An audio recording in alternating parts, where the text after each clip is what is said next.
আগষ্ট মাহৰ অৰুণোদয় কোনেও নাপাব আমি সেপ্টেম্বৰ মাহৰ 17 তাৰিখে প্ৰধানমন্ত্ৰী নৰেন্দ্ৰ মোদী ডাঙৰীয়াৰ জন্মদিনৰ দিনা উপজা দিনৰ দিনা আমি অৰুণোদয় তৃতীয় আঁচনিটো আনুষ্ঠানিকভাৱে আৰম্ভ কৰিম আৰু অসমৰ ইতিহাসত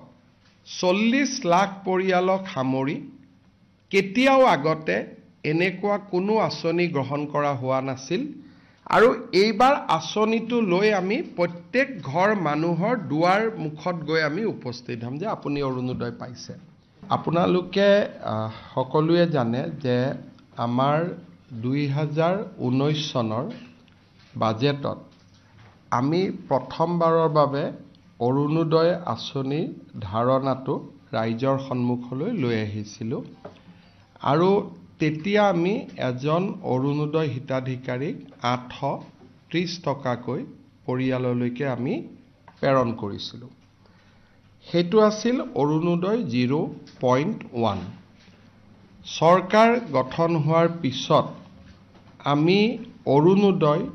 0.2 তাৰ মানে অৰুণোদয় দ্বিতীয় সংস্কৰণ আমি আৰম্ভ কৰিছিলোঁ আৰু দ্বিতীয় সংস্কৰণত আমাৰ বেনিফিচিয়াৰী সংখ্যা প্ৰায় 28 লাখ পৰিয়াল হিতাধিকাৰী হিচাপে আমাৰ সন্নিবিষ্ট আছিল কিন্তু দুটা তিনটা অসুবিধা আছিল যে তেতিয়া আমি কাৰোৰ পৰা আধাৰ নম্বৰ লোৱা নাছিলোঁ কাৰোৰ পৰা আমি তেওঁলোকৰ ৰেচন কাৰ্ডৰ ডিটেইলছ লোৱা নাছিলোঁ আৰু কাৰ্যত যেতিয়া আমি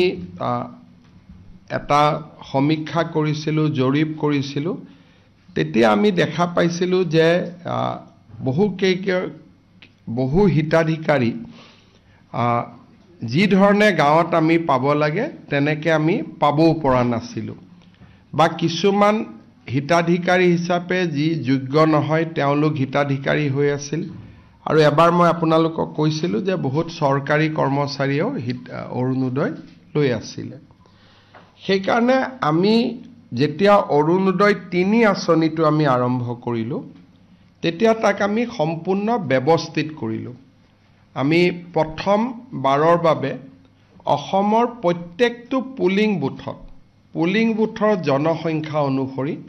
আমি অৰুণোদয় আঁচনি হিতাধিকাৰী নিৰ্বাচিত কৰিব ক'লো আৰু যোৱা 6 মাহ ধৰি এটা দীঘলীয়া প্ৰক্ৰিয়া আমাৰ গাঁওসমূহত চলি থাকিলে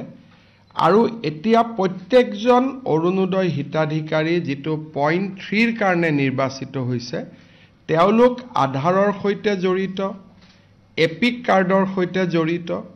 আৰু গোটেই অসমৰ শেষ পুলিং বুথটোৰ যদি একেবাৰে ডিমা হাছাও পাহাৰৰ মাজত আছে সেই পুলিং বুথটোৰ পৰাও হিতাধিকাৰী আমি নিৰ্বাচিত কৰিব পাৰিছো বিটিএডিক বাদ দি বিটিএডিত প্ৰক্ৰিয়াটো এতিয়াও চলি আছে আমাৰ সৰ্বমুঠ অৰুণোদয় হিতাধিকাৰীৰ পৰিয়াল এবাৰ 40 লাখ হ'বগৈ বিটিএডিত প্ৰায় 6 লাখ হিতাধিকাৰী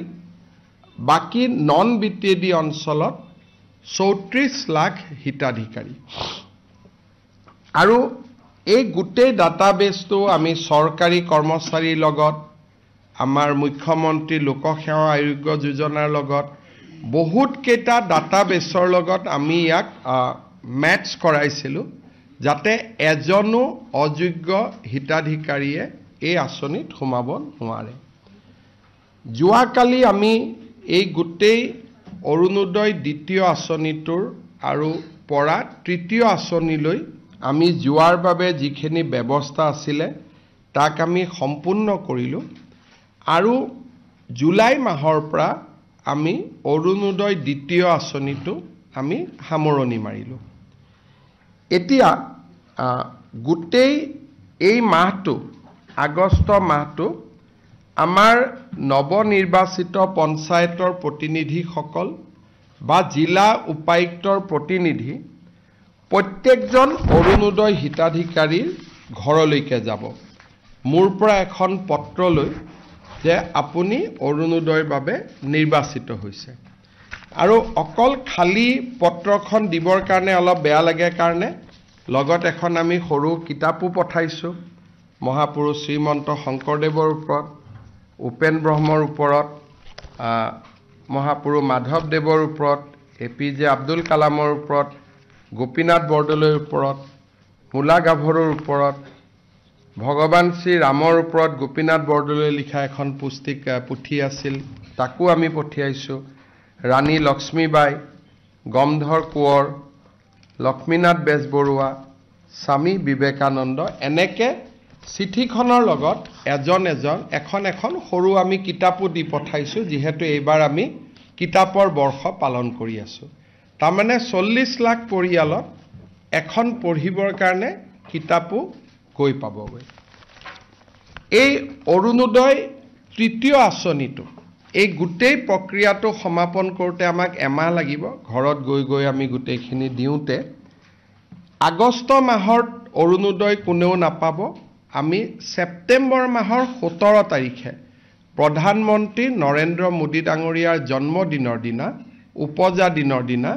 আমি অৰুণোদয় তৃতীয় আঁচনিটো আনুষ্ঠানিকভাৱে আৰম্ভ কৰিম আৰু অসমৰ ইতিহাসত 40 লাখ পৰিয়ালক সামৰি কেতিয়াও আগতে এনেকুৱা কোনো আঁচনি গ্ৰহণ কৰা হোৱা নাছিল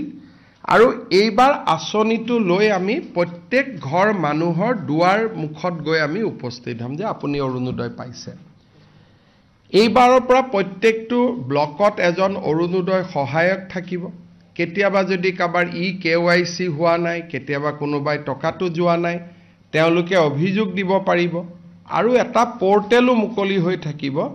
য'ত নেকি কোনোবাই চৰকাৰী চাকৰি আদি পালে নিজক অৰুণোদয়ৰ পৰা অপ্ট আউট কৰিব পাৰিব এই চিঠিখনৰ লগত পৰীক্ষামূলকভাৱে পাইলট বেচিছ এইটো আমি এতিয়ালৈকে স্থায়িত্ব দিয়া নাই পৰীক্ষামূলকভাৱে আমি এটা আঁচনি আৰম্ভ কৰিছোঁ যে 200 টকাৰ ৰাজ লগে লগে IOC আমাক জনাই দিব যে অমুক পৰিয়ালটোৱে আজি এটা গেছ কিনিলে লগে লগে তেওঁৰ একাউণ্টত আৰু 250 টকা যদি গেছ নিকিনে 250টো নাযায় যদি গেছ কিনে তেতিয়াহ'লে তেওঁলোকৰ লগত আমি গেছৰ কথাখিনি লিখিবৰ কাৰণে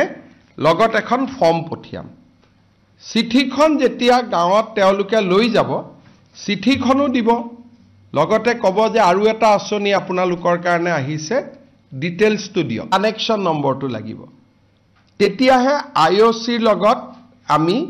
কানেকশ্যন নম্বৰটো আমি তেওঁলোকৰ পৰা ল'ব লাগিব আৰু এটা খবৰ দিব যে নতুন উপকৃত হয় খুব ধুনীয়াকৈ যদি IOCৰ লগত সম্পৰ্কটো স্থাপিত হয় কাৰণ ইয়াত কেন্দ্ৰীয় চৰকাৰো জড়িত থাকিব ৰাজ্য চৰকাৰো জড়িত থাকিব যদি আঁচনিটো ৰাখি দিব পাৰিম কিন্তু তাত এটা তালমিল লাগিব গ্যাস কি একাউণ্ট যাব লাগিব সাধাৰণতে ৰাজ্য চৰকাৰ আৰু কেন্দ্ৰীয় চৰকাৰৰ ৱেবছাইট প্ৰচেষ্টা কৰি এটা পইণ্টলৈকে আহিছোঁ আমি ভাবিছোঁ যে ইয়াক আমি ৰূপায়ণ যিটো মাহত গ্যাস কিনে